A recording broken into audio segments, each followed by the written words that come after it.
look for tellable stories that are physically tellable, and from a plot point of view, that which is at least pliable.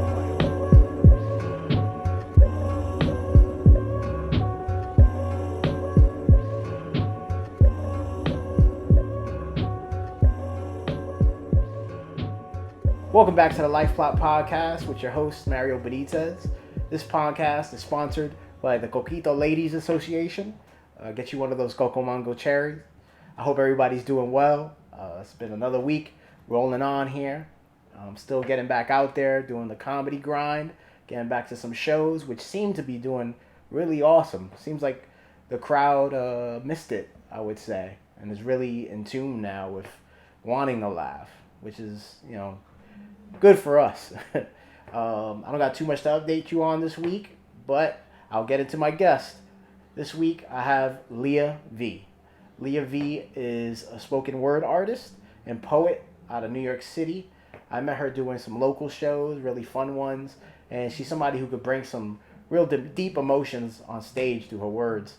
And I knew this would come out through this podcast, and especially because she has a unique perspective over the last few years. So thank you for returning. Always appreciate you pressing play on this. And this is Leah V. Leah, thank you for being here. It's been a minute. I think we were just talking about that. We met at Harlem Nights and shit.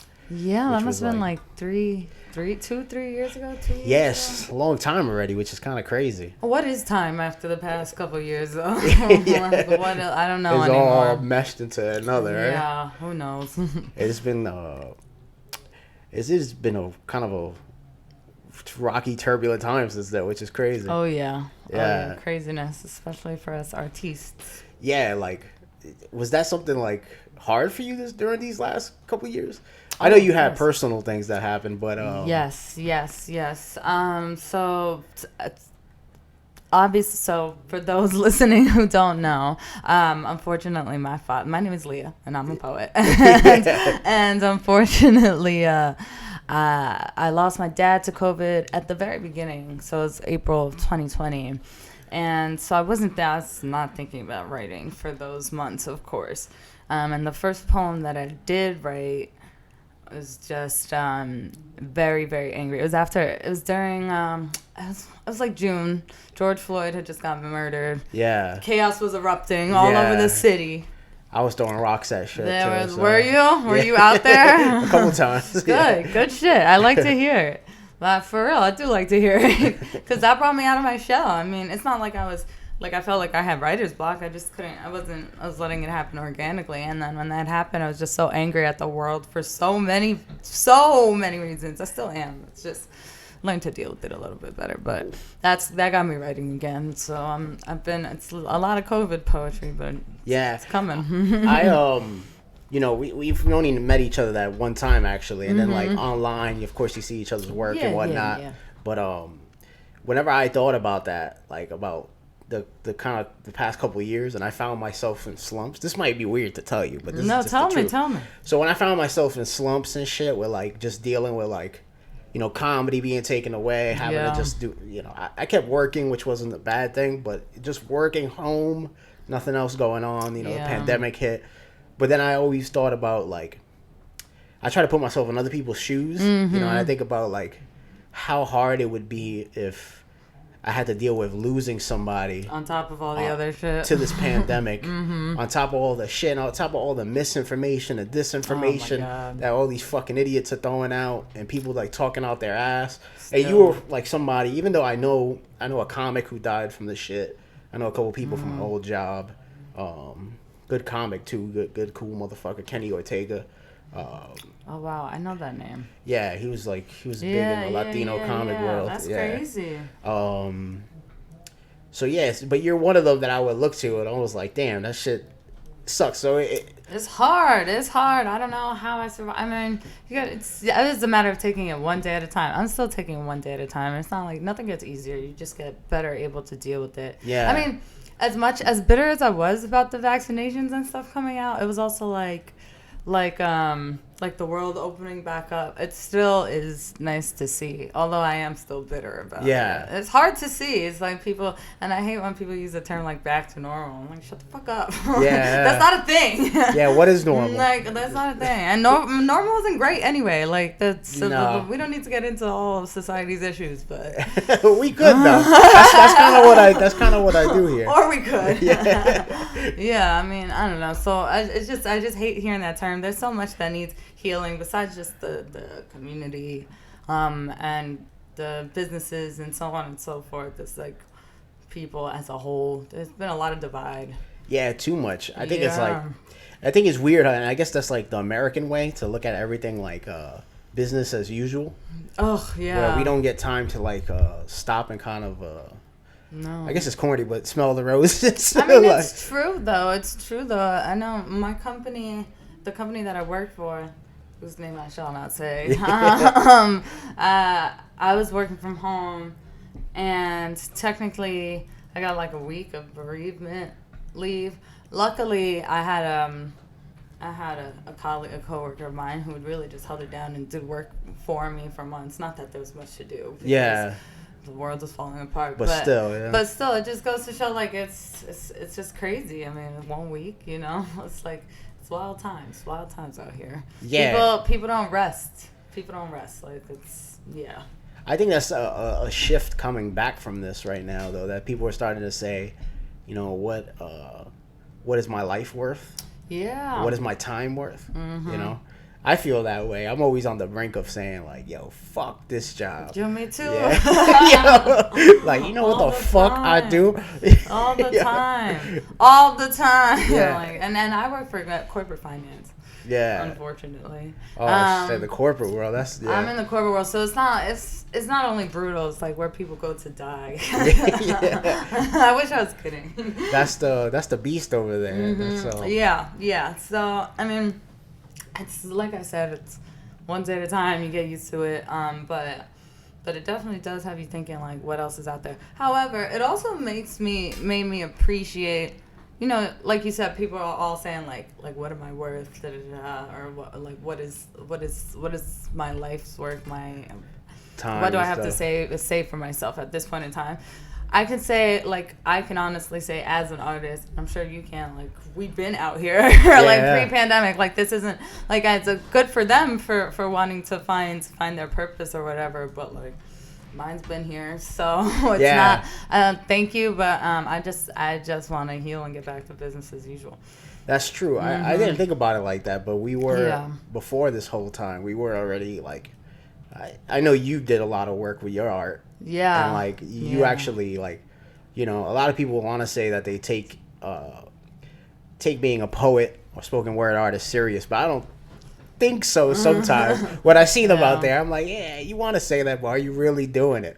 Are you writing like? Yeah, it's evolved. It's evolved and it's constantly evolving. We had that poet Amanda Gorman in the White House or whatever. Yeah.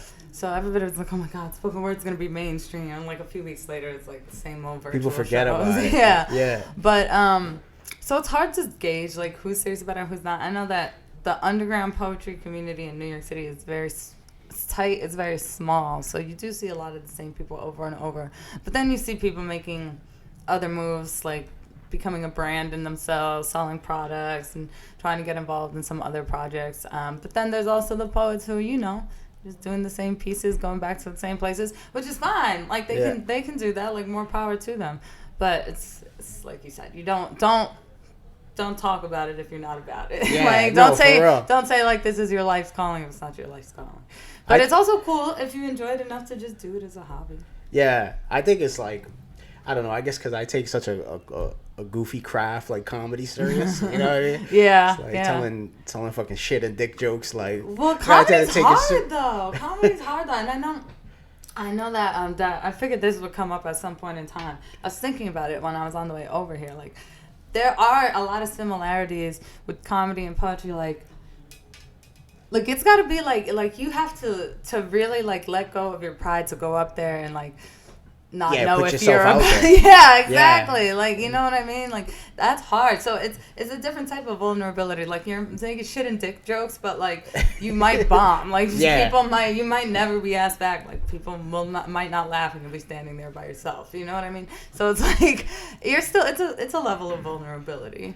I find it for comedy, like every time you kind of do reach kind of like a roadblock or like bombing, and something goes wrong with your set, where like, you know, one joke you think it's done and the shit is not, it's kind of empty, it falls flat, you're like, oh, I need a few more lines. Is that something that happens with like doing spoken word on stage? Like, you ever feel like I need to chisel this piece differently? Yeah, for sure. I mean, I don't after the first I try to do all my, I call it butchering, when you have to like edit or add to something that's That makes already sense, finalized. So I try to complete all my butchering before the first performance, so that I can just focus on that. But it's inevitable. I think there are times where you're like, oof, that doesn't sound good, or like that doesn't flow well, or I think I could replace this with something else.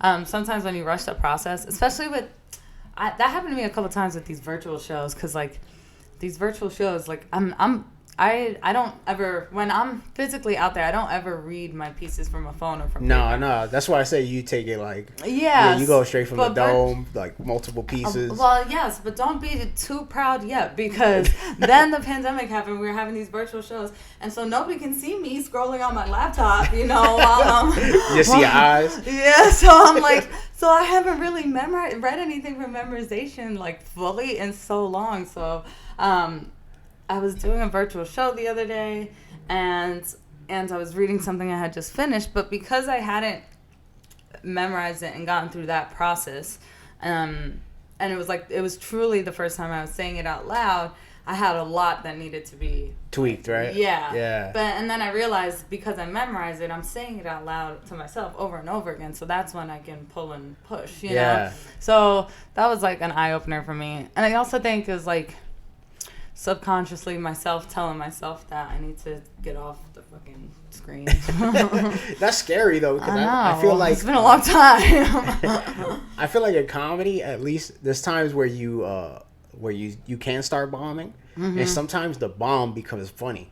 Yeah. So like you could actually turn your set around by poking fun at the fact that you're eating shit up there. Yeah. You know? Yeah, I can see that. And you could I've turned the room around where I'm like, all right, now I'm just gonna, if the ship is sinking, I'm bringing y'all with me. Yeah. Like fucking, we're all going down under this shit. And then it's like, and then you win them over again, but it's like, I don't know if that's you can't do anything like that with yours when you're in your head, if you get caught up. No. I mean, I've been doing it long enough so that if I stumble, I can probably find a way to bounce back. But when I've been doing spoken word for like 4 or 5 years. So 5 years. So I'd say like in the beginning I had plenty of times that I like real life bombs. Like there was a time, there was quite a few times I was too drunk. I was up there slurring, tripped over some wires. I had my fly down the whole time. Why are people looking at my crotch? I spilled a drink. That was like on a stool right next to me. It was like those are like most of my sets. Yeah. It was bad. I mean, and then the times when you forget what you're saying and you can't recover, those were the worst. But that was few and far between. And I don't think I would ever put myself in that position again. Like if I wasn't sure that I knew it, then I just wouldn't. Do it. And I've also mastered the craft of, you know, a drink minimum before going up. I mean, honestly, I'm probably better suited not drinking until after the set. Yeah, I've learned that myself about like smoking and drinking. Because like in comedy, you get paid a lot in just drink tickets. Yeah. So I didn't think about that. Yeah, like sometimes they're like, yeah, here's $8 and 2 drink tickets, and you're like, all right, so you drink 2 on them, then you get another one. And then if you drink something heavy, by the time you get up there, you're like, yo, you just kind of like, you lose your inhibition. Like, yeah. Well, yeah, for sure. I mean, exactly. Exactly. Yeah, so I wonder about this time, though. You know, that's what I've been thinking about. Like, kind of how, like, these last few years kind of will filter itself through art. And I feel like at the most trying times throughout, like, at least recorded history, you see how art has been like the filter to make the most sense of it, you know? Mm-hmm. Do you think that there's something like over the last few years, do you think good art will be created now, or is that even the right process to filter it anymore? Yeah, for sure. I mean, this is something I always say is bad for the heart, good for the art. Yeah. And I mean, I used to say that when I was like a teenager. So if I knew then what I knew now, but I think there's definitely that art. Unfortunately, the cliche is true that art does come from pain, and it's a form of release. I just hope that we don't get to it doesn't like people were making COVID like TV shows and shorts. Like during the pandemic, and I understand what they were trying to do, but like I didn't want to see that shit. Yeah, like you wouldn't watch a movie about 9/11 as the towers are coming down, would you? Yeah. You know what I mean? So it's like there's a time and place for everything. So it's like I don't need to see about your like long distance COVID love story when like my father's in the hospital. Like nobody wants to see that. I never thought about it like that, but that's fucking true. Yeah. That's a big thing in like even in cinema, like something will happen one year, the next year they want to make a film about it. And I think that did happen on 9/11, didn't it? Yeah, no. They made World Trade Center literally like a year later. Yeah. See, that's that shit. See people under the rubble and shit, and that's it's like so dumb. It's like nobody wants it. That's like the worst possible way to deal with like universal trauma. Is it just like let's watch this again with actors that are you right instead of real people? So it's just I mean.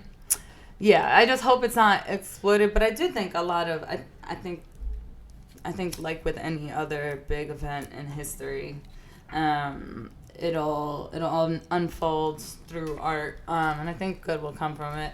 I've written all my pieces. I can't not write a piece that doesn't mention COVID right now. Yeah, I mean I just can't personally because it's just so much of my life. It really affected a portion of your life. Yeah, exactly. I mean, and I'm so angry about it still that like I almost like enjoyed the idea of people getting uncomfortable hearing about it. Yeah. I don't think that's something I dealt with because it's the poetry community. It's very difficult for them to be uncomfortable. But you're kind of always on the forefront of those deep feelings. Exactly. So it's nothing new, but it's definitely been a release for me. I've done several pieces already, and then I have this big off-Broadway show September 18th. Oh, nice. Saturday, September 18th. Yeah, so I'm thinking that whole set is just going to be COVID. Yeah. COVID poems like yeah, you got to bring it to the stage. Sometimes that's like therapy, you know. Yeah, it's just tough. It's hard to memorize some of those, especially the deeper ones because it's like reliving it a little bit. So I'm struggling with one piece in particular. Actually, that's the piece that I wrote that got me back to writing in June. But we'll see what happens. I mean, there's definitely things coming out. I think now that people are creeping out of their shells, they're definitely gonna start creating again. Yeah. I just hope it's not like bad rom-coms, you know? Yeah. No, those are for sure coming. They're already out. I've seen like 3 COVID rom-coms on Netflix. Yeah. Or not Netflix, like, whatever the streaming service is. It's so funny to think of that, though, like how like goofy we are, too, with that. Like, we are. It's to kind of cash in on a terrible moment. It's all the time. Well, America likes to cash in. Yeah, they cash in on everything. On everything, yeah. So... That is fucking true. That's the American way right there. Right. But I think our people who've just been out here doing it, like it'll be just as much a release for us as it is for them, you know. I was thinking like I was talking about this with my last guest on this, another comic, how kind of like right now because there's such like a divide still when like a big event happens. I thought kind of America and like people would kind of find more commonality than difference again. I used to think if something bad you were hopeful. Yeah, I used to think like if something happened to all of us, people would be like, "Yo, we gotta band together, come together." Yeah, and then like it just were you disappointed, Mario? Super disappointed. And now I don't even think like I feel like if like I used to think in my head, this is a goofy thought, but I used to think if like aliens came here, right? Like maybe that's the only way we would team up. Like, yo, it's us versus the real illegal aliens from fucking planet Arknark. You know what I mean? And it's like, but it's not a bad idea, but even then, I don't know. Yeah, I'm sorry. There's still gonna be a portion of humanity that's gonna be like, yo, let's see what these aliens are talking about. Though they might have it good and end up killing their own people or something. Yeah, no, that is what COVID taught us. That's exactly what I think now. It's crazy. I'm like, damn, not even like a global threat could make people find like more commonality than difference. Well, I feel like in New York at the beginning, since it was so bad here so early on, at the beginning, I think there was that sense because everybody was scared. Yeah. Including like white Republicans. Shocker. But so it was, everybody was scared. Everybody was scared. But that was only a few weeks, you know. That was only a few weeks. That lasted a couple weeks. And there were plenty of people who reached out to me like regularly in those first few weeks, first couple months, and then, you know, George Floyd died, chaos erupted in the city, and I went back to my usual scheduled activist posting. Yeah. And suddenly I wasn't hearing from a portion of those people anymore. And you see these stupid ass opinions. Yeah, of course. It's everywhere. It's everywhere. And then luckily I'm not, luckily I haven't had to deal with too many like COVID conspiracy theorists, luckily, but even just reading about them is infuriating. Yeah, I lost a couple like comic friends over that. Well, not friends. They were, they were just acquaintances.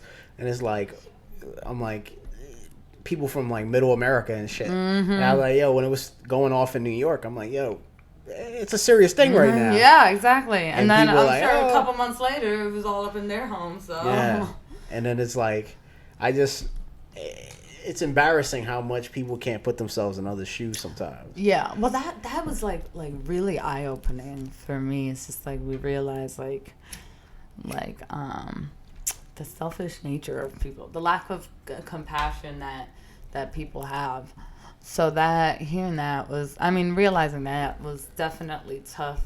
Definitely tough. But again, it's something that I think doesn't get easier. You just learn to deal with it. Like, this is a fact. And actually, you telling me that you did lose a couple comic people over that, friends, acquaintances, whatever's clever, that makes me feel better because I know that I lost plenty of people, and I know other people, and it makes me sad that I've had to cut these people off for whatever reason, you know? But hearing that other people who haven't lost people, directly, are also doing the same. Like, I don't feel so bad right now. Yeah. No, so we're all cutting people off then. I like to...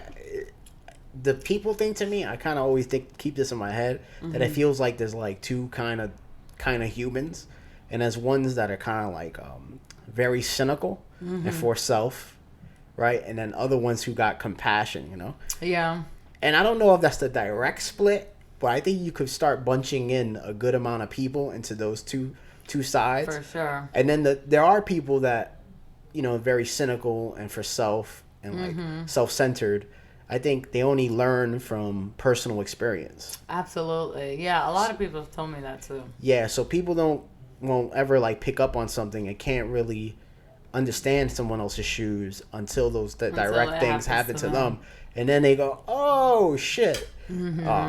Is it dumb to me? Yeah, I think it's pretty dumb to think like that because everybody got their hardships, But no, it's true though. Too, because you were far from the first person to tell me this, to tell me that exact thing, and that's definitely been eye opening for me to realize.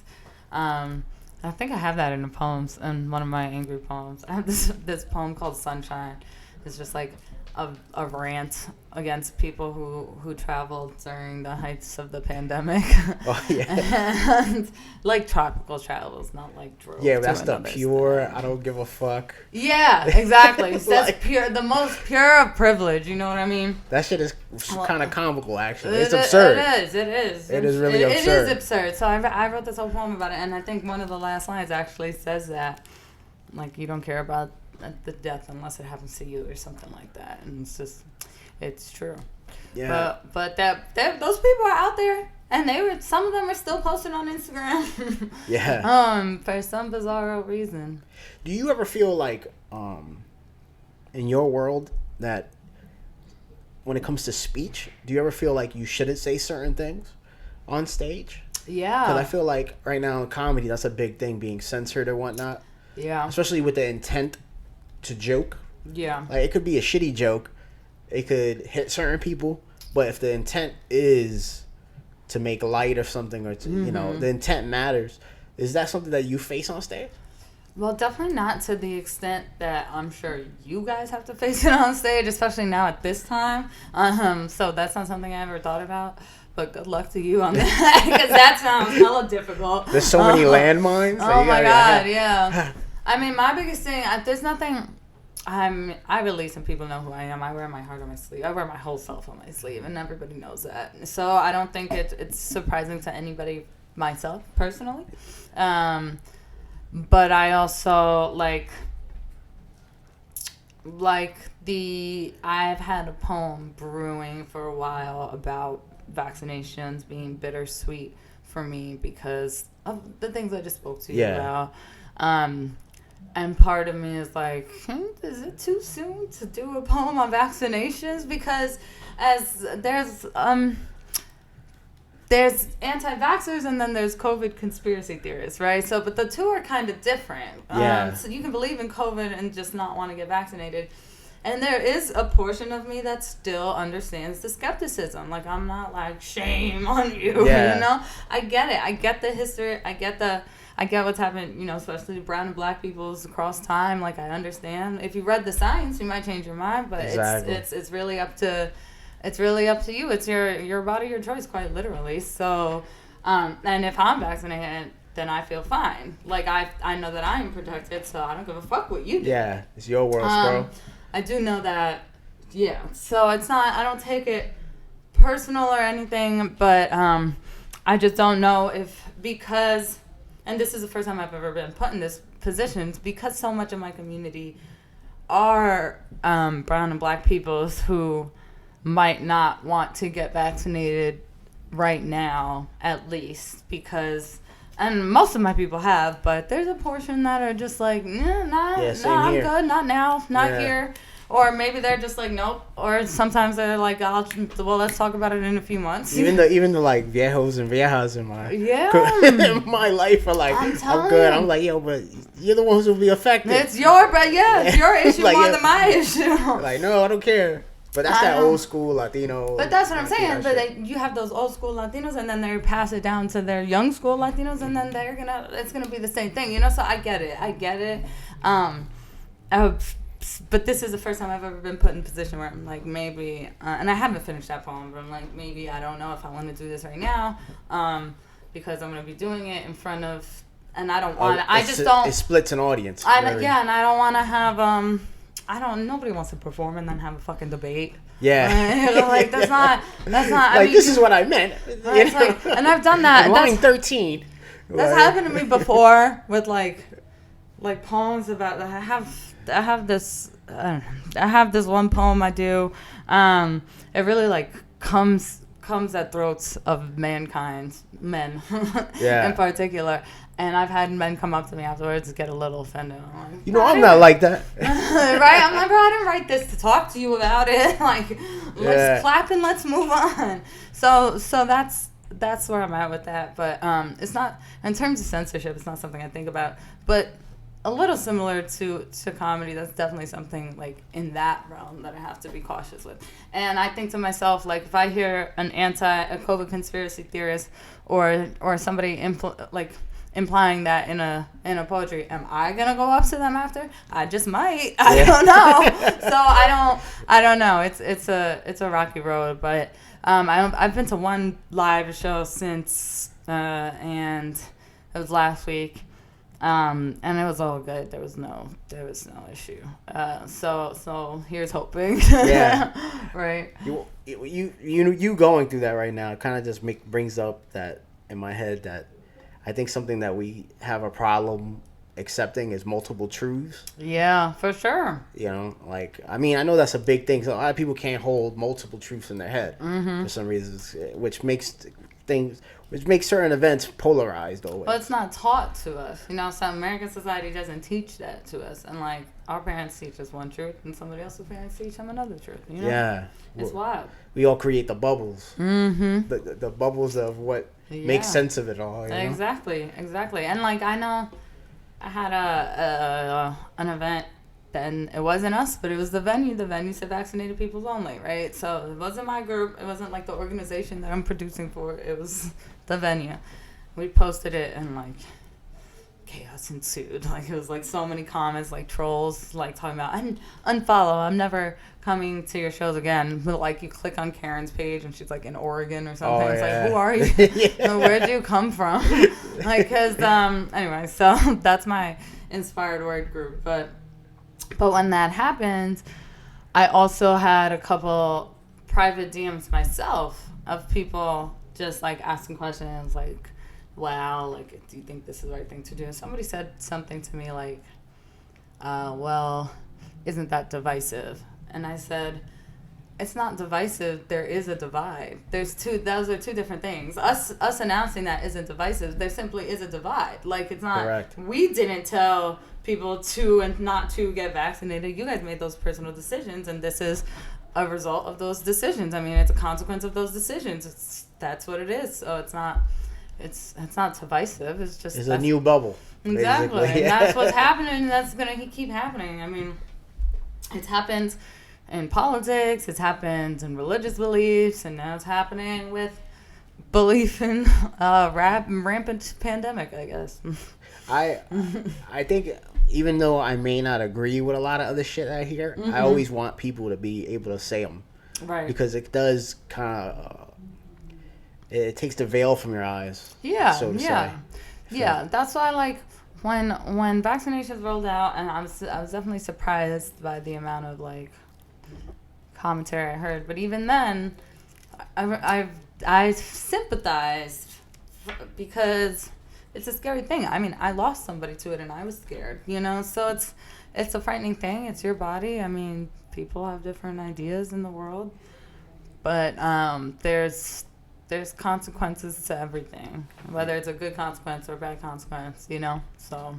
Yeah, it's there's always going to be a reaction to the action. Or Exactly. Yeah. Exactly. That shit is written into, like, the code of the universe. Exactly. Yeah. I'm pretty sure that is an actual, yeah. No, it is. Yeah, it is. Yeah. I get a lot of shit throughout that time for, like, being, like, into science, you know? I try to take the scientific method on a lot. Yes. The real scientific method, you know, the one that's always prying into ignorance where we don't know. Yeah. And how the goal line, I think that's a problem. The goal line does shift even in science. Because as you discover more, now the goal line will become that, you know? Right. What you knew in 1991 until you had a new telescope maybe. You could see further now. Yeah. So it's like constantly evolving. Yeah, I kind of trust that. Like, that idea to me is, like, better to live because you're never stuck in anything. For sure. It's like always prod, whatever's the new truth, your truth, the new horizon or. Yeah. No, for sure. But unfortunately, like that's admirable. But unfortunately, we live in a society where people aren't taught that method. You know, I mean, some are, but many aren't, and they're not, and it goes back to all other inequalities in America. It goes back to economic disparity and so on and so forth, and how that contributes to the different parts of society and. Yada, it does. yada, yada. Yeah, it's just a lot of facets in that. Oh yeah. Oh yeah. So, what is the future for you? Like, what are you working on now? Well, I'm actually working on a lot, and I don't know how. Like, people keep asking me, they're like, Leo, how are you putting out these projects and doing these things? I don't know. I can't tell you. You're doing it, though. It doesn't, it stopped being an option for me a while ago. And, so I have these, I'm going to leave one with you. I have these unblocked journals here that I made nice. a couple months after my father passed me, and my homegirl J Rose This is awesome. Yeah. Fresh pack, I'll give you one. So it's a little journal for, it's not just for writers, it's for all types of creatives. We got some activities and things. Dope. Thank you. Nice. It's nice. Thank you. That's it's good quality cool. too. I'll show you the. You gonna leave that? I'm gonna leave you one of them, not Thank the whole you. pack. Not the whole pack, but yeah, no, I'm definitely gonna leave you one.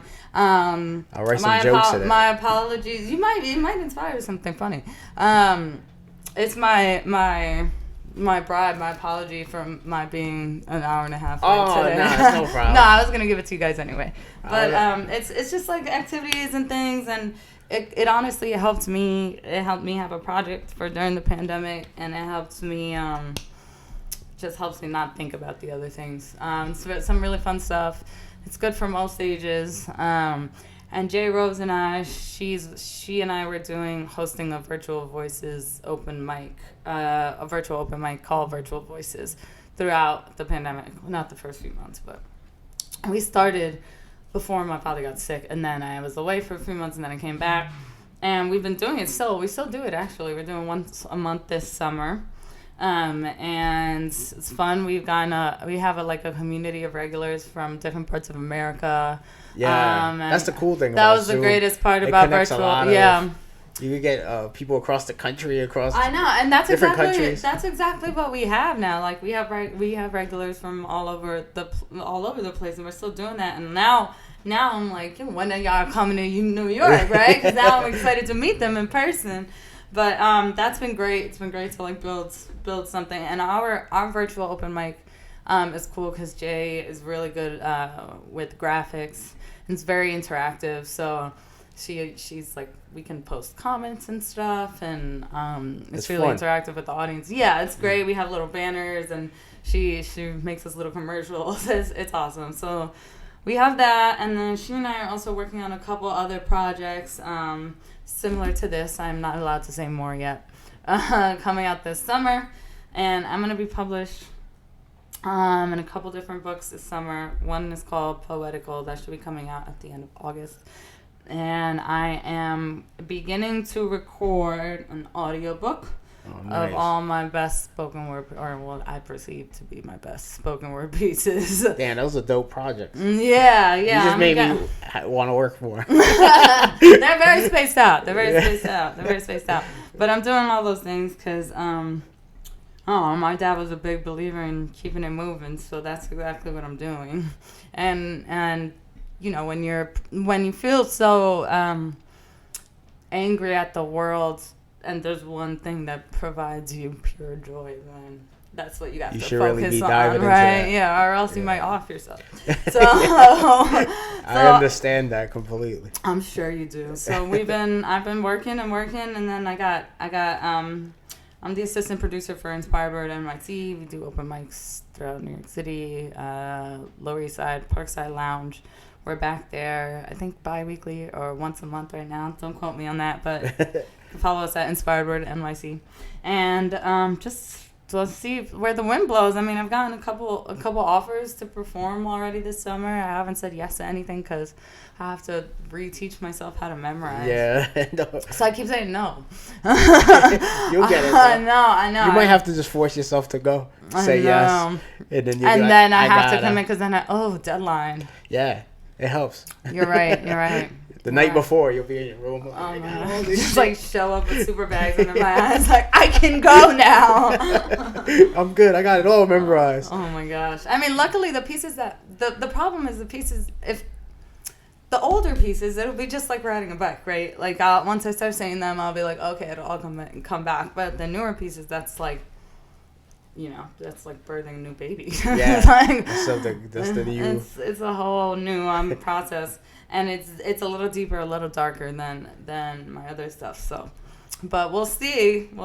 Tune in next time. I'll let you know how it goes. For sure. Yo, I think that'll be it. Great, nice and sweet. Wonderful. I'm gonna keep you leave you guys with one of these. Yeah, no, that's fucking dope. Thanks so much for having me. Thank you for doing this.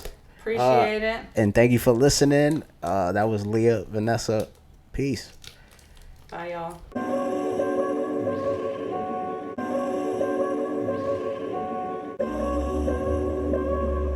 I look for tellable stories that are physically tellable, and from a plot point of view, that which is at least pliable.